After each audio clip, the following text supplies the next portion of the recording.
Welcome back to Flip It Good. Hey flippers. So today I am going to go ahead and remove this old paper towel holder.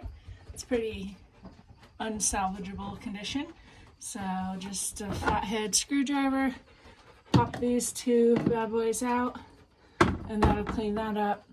I'm overall just going through every inch and trying to clean out and prep for the painting.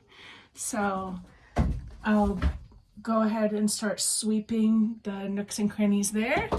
And then I'm going to start with my caulk. I got two types of caulking. We'll see which one works best. This one's from the Dollar Tree. It says $1.25.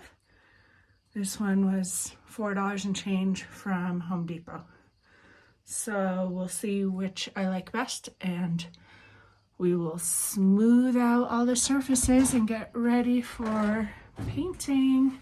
It's gonna be some work because there's all kinds of strange stuff, like still a lot of hay and a lot of texture that needs to be smoothed out.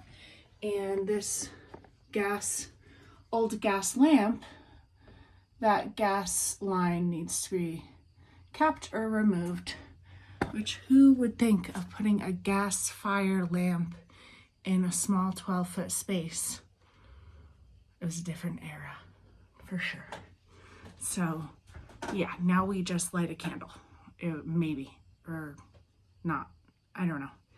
Anyway, got my work cut out for me, and it's all about smoothing it out right now. Like and subscribe below.